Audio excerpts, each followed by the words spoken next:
ভারতনগর নামের এক গ্রামে হরিয়া নিজের বউ পুনমের সঙ্গে থাকত।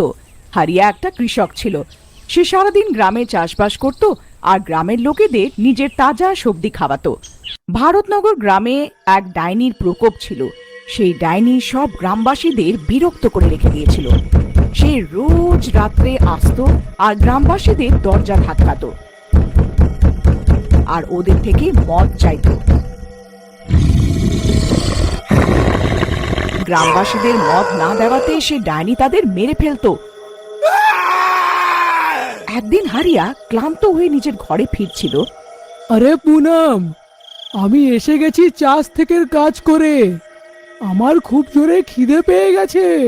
তুমি তাড়াতাড়ি খাবারটা বেড়ে দাও। আগে আপনি তাড়াতাড়ি হাত মুখ ধুয়ে নিন, আমি খাবার বাড়ছি। খাবার খাওয়ার সময় হারিয়া পুনমের সঙ্গে কথা বলছিল। পুনম, আমি সারা দিন চাষে কাজ করি। আমার সারা দিন পরিশ্রম হয় চাষে, সবজির ফলন করতে, তাদের দেখাশুনো করতে।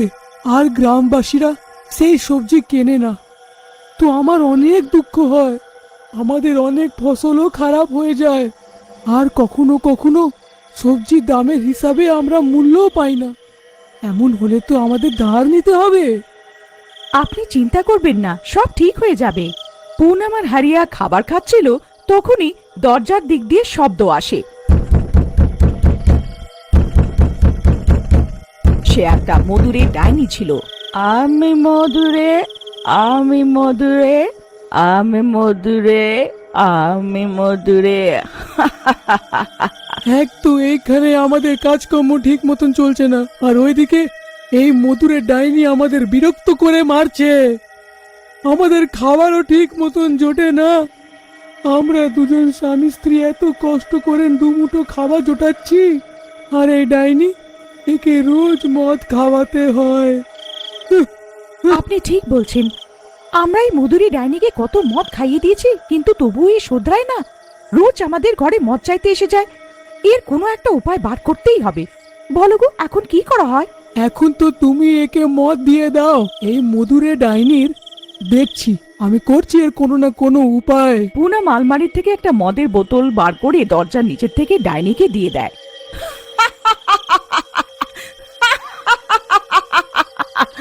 ব্যাস, এমন করে আমি মদ পেয়ে যাই তো কত ভালো হয়। কখনো কখনো তো কেউ আমাকে মদ দেয় না, তাই তো আমি তাদের মেরেই ফেলি।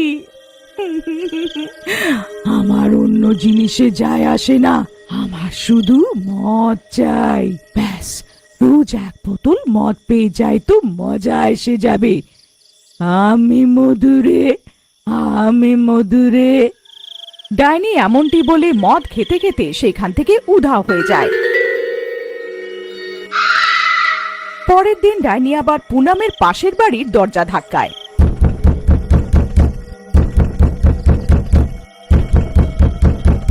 আমি মধুরে, আমি মধুরে, আমি মধুরে, আমি মধুরে। মদ দাও আমাকে, আমাকে মদ দাও, পানি যে মৃত্যু দাও। পুনম আর হারিয়া ডাইনির মদ চাওয়ার সব দৃশ্য নিজের ঘরের জানলা থেকে লুকিয়ে দেখছিল। দেখো এই ডাইনি কিভাবে প্রতিদিন গ্রামবাসীদের ব্যতিব্যস্ত করে যাচ্ছে। এইদিকে দেখো, কাল আমাদের থেকে মদ চেয়ে নিয়ে গেল, আজ পাশের বাড়ির থেকে চাইছে। আগে আপনি একদম ঠিক বলছেন। ডাইনি পাশের বাড়িতে দরজা ধাক্কাতে থাকে আর গান গাইতে থাকে। আমি মধুরে, আমি মধুরে, আমি মধুরে, আমি মধুরে। আমাকে মদ দাও বা মৃত্যু দাও। ডাইনি অনেকক্ষণ হারিয়ার পাশের বাড়ির দরজা ধাক্কাতে থাকে। ডাইনির অনেকক্ষণ দরজা ধাক্কা দেওয়ার পরও হারিয়ার পাশের বাড়ির তাকে মদ দেয় না, তো রাগে সে তাদের দরজা ভেঙে দেয় আর তাদের প্রাণে মেরে ফেলে।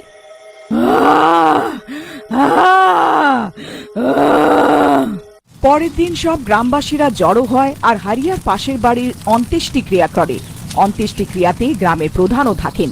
তখন সব ভয়তে থাকা গ্রামবাসীরা প্রধান মশাইকে নিজের অভিযোগ জানায়। প্রধান মশাই, এই দেখুন মধুরে ডাইনি গ্রামের কি অবস্থা করে রেখেছে। প্রায় সে কোনো না কোনো লোকের প্রাণটা নিয়েই যাচ্ছে। আমরা অনেক চিন্তিত হয়ে গেছি, না আমাদের কাজকর্ম ভালো করে চলছে, আর এর ওপরে রোজ এই ডাইনির জন্য আমাদের মদ কিনে রাখতে হয়, আর সেটাও শুধু নিজের প্রাণ বাঁচানোর জন্যে। সব গ্রামবাসীরা হারিয়ার কথায় একমত হয়। আগে প্রধান মশাই, আমাদের এই ডাইনির তো কিছু না কিছু করতেই হবে, না হলে একদিন সব কটা গ্রামবাসীরা মারা যাবে, বা আমরা একে মদ খাইয়ে খাইয়ে ভিখিরি হয়ে যাব। হ্যাঁ, তোমরা ঠিকই বলছো। আমাদের খুব শিগগিরই কিছু না কিছু করতে হবে আমাদের গ্রামের জন্যে, না হলে একদিন আমরা অনেক বড় বিপদে পড়ে যাব। তখনই এক গ্রামবাসী বলে, আমাদের না সকলকে জড়ো করে গ্রামের সাধুর কাছে যাওয়া উচিত। এখন তো উনি আমাদের কষ্ট থেকে উদ্ধার করতে পারেন। সব গ্রামবাসীরা এক হয়ে সাধুর কাছে যায় আর ওনাকে নিজের কষ্ট বলে।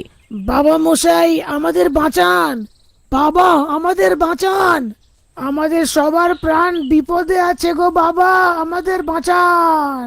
কি হলো, কি ব্যাপার বাচ্চারা, আর তোমরা সকলে এত আতঙ্কিত কেন হয়ে আছো? বাবা, আমাদের গ্রামে এক ডাইনির প্রকোপ আছে। সে এক মধুরে ডাইনি, আর রোজ রাতে সে এসে আমাদের থেকে মদ চায়। হ্যাঁ বাবা মশাই, আর যদি আমরা ওকে মদ না দিই তো সে আমাদের প্রাণে মেরে ফেলবে বলে। প্রধান ও হারিয়ার কথায় একমত হয়। আরে বাবা, আমি অনেক চিন্তিত আছি। কালকে সে মধুরে ডাইনি আমাদের গ্রামের একটি লোকের প্রাণ নিয়ে নিয়েছে। সে মধুরে ডাইনিকে মদ দেয়নি, আর ওই ডাইনিটা তার প্রাণ নিয়ে নিল। বাবা মশাই, গ্রামের প্রধান হওয়ার কারণে আমি অনেক চিন্তিত আছি।